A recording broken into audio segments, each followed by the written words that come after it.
Welcome to episode 157 of 10 Minute Record Views. This time we're going to talk about Peter Gabriel's debut solo album from 1977 called Peter Gabriel, though it's known by real Peter Gabriel fans, I guess, and I'm kind of a dilettante Peter Gabriel fan, as the Car album, because his first four solo albums were all released as if they were supposed to be basically annual issues of a magazine. They had the same typeface and no other markings on them.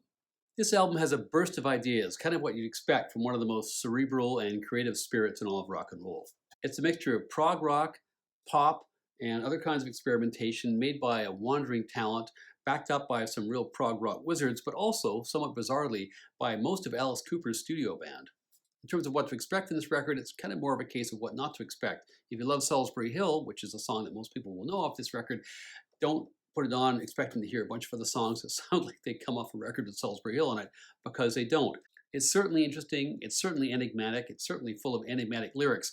I always sort of wonder why the band America gets called Confused for writing weird-ass lyrics, but Peter Gabriel gets called a genius. I think it's because he's English. Peter Gabriel was born in 1950, and he grows up in the county of Surrey, pretty well off and pretty well connected, or as the English say, middle class.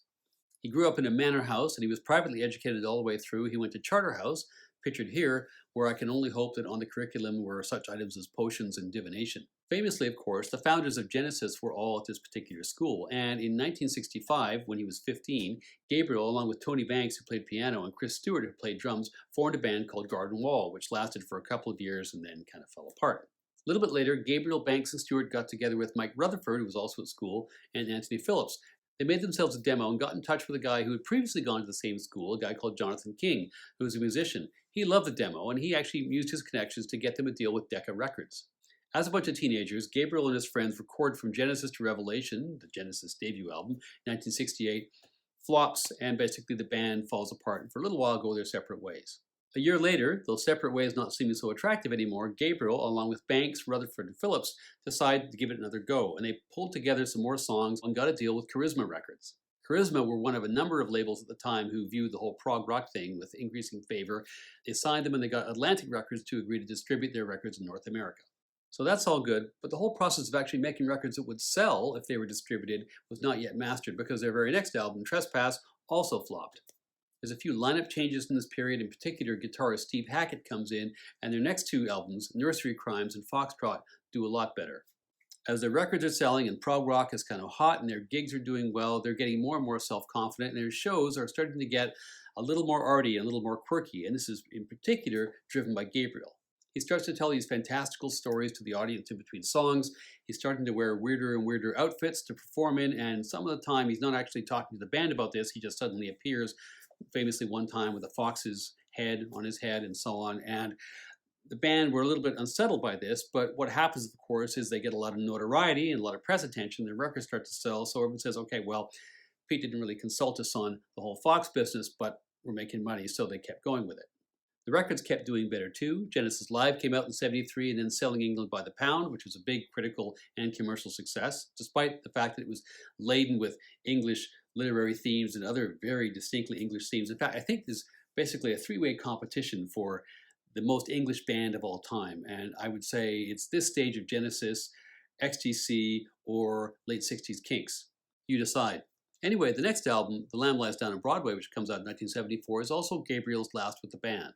As I mentioned, there were already some fault lines growing around creative control, and at the same time, Gabriel's wife had just given birth to their first child. It was a difficult birth, there were lots of attendant issues, and Gabriel had to take a lot of time away from the band to spend with his family. And while people understood, this didn't help mend the fissures that previously existed.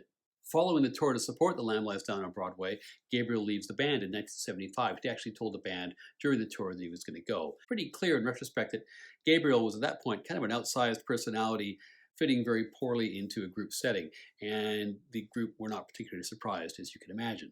Gabriel himself took the opportunity to take a break from music, obviously to spend time with his family. He hung out with his friend Martin Hall, they wrote a whole bunch of songs, and he began to get his head together. He was still signed to Charisma as a solo artist, and he talked to the label, and they said, well, why don't you work with Bob Ezrin? Now, Ezrin was a guy who had done a ton of work with bands that you wouldn't necessarily associate with Peter Gabriel and with Genesis, like Alice Cooper and like Kiss. But Gabriel says, what the hey, and so he and Ezrin get together in Toronto in the latter part of 1976 to record this album.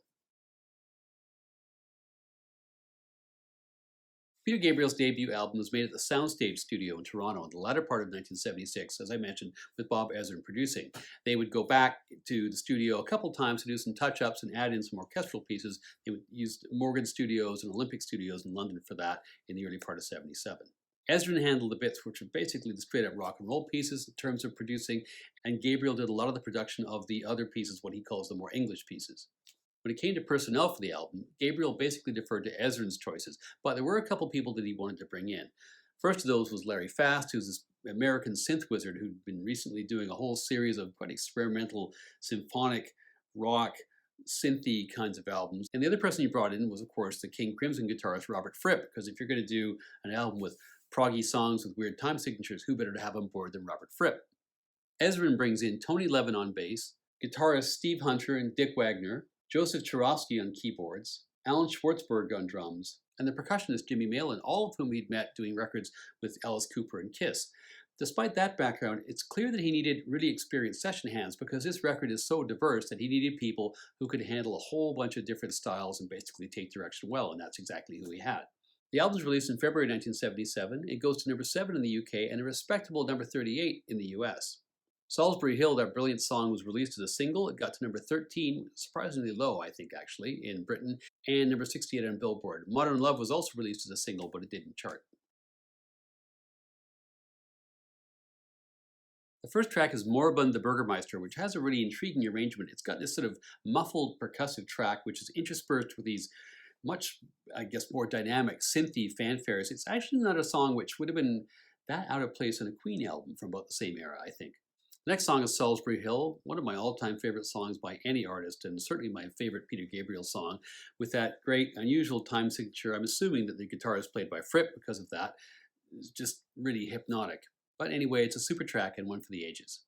The next song is Modern Love, which was the other single, the one which didn't chart. And as I said, all these different styles. This is a straight-ahead rock song with heavy guitars, really quite different than anything we've heard so far. And then we move to Excuse Me, which was written by his friend Martin Hall. And this song starts off with a barbershop quartet and then a kind of a music hall number with Robert Fripp on banjo. It's not a bad tune when it gets going, actually. I was thinking a lot about Venus and Mars, McCartney's album, which came out around the same time. Listen to this. And I have to say that Gabriel's tastes are actually, in their diversity, are a lot like McCartney's, only edgier. But maybe it's not that hard to be edgier than Paul McCartney. Sorry, Sir Paul. The last song on side 1 is Humdrum, which has a gentle introduction and then a whole bunch of different textures, particularly synth textures by Larry Fast. Gabriel in general, I would say, it's true of this song, is somebody for whom music is largely an artistic and an intellectual thing. It's not really a visceral thing. And what I mean by that is the songs that he writes, which are really visceral, which hit you in the gut and the groin, are almost accidental. It's not really the point of him as an artist. As it happens, the visceral songs tend to be the ones that end up being hits. Is that intentional, or does he just throw his dart in a bunch of different places and every now and then it hits that particular target? I don't know. Side 2 starts with Slow Bird, which is the second of the 2 big, heavy rock numbers on here. Has some great work by Dick Wagner on guitar. It has kind of almost an overture feel, definitely some prog rock kind of elements. It's very grand and intent, but I think it pulls it off. I like this track. But then we lurch from a prog rock overture to Waiting for the Big One, which is a blues, flat-out blues. I will say that this song, rather like the ending to Return of the King in Peter Jackson's Lord of the Rings trilogy, kind of overstays its welcome by having a whole bunch of endings and you're never quite sure when the song is ending. In fact, I got up to look at the record 3 times to see whether or not I was actually moving on to the next track. The second last track is Down the Dolce Vita, which is just a little bit odd. Again, I mentioned it's got the London Symphony Orchestra. This is best described as an orchestral prog disco epic. The final track is Here Comes a Flood, and Peter is giving us some recorder. I always like his work with wind instruments. Lyrically, as you might imagine from the title, it's a bit biblical. Musically, overall, I just find this a bit of a dirge, and it kind of goes on a bit too long.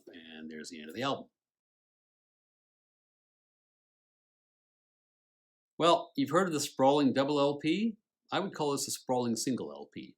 It's a great taste of Peter Gabriel's diverse musical tastes and interests, but there's no escaping the fact that as an album, it's incoherent and lacks focus. Most people will love a few songs in this record, but I would be surprised if anybody loves the whole record. It's intriguing. I can't give it more than 3.5 out of 5 stars.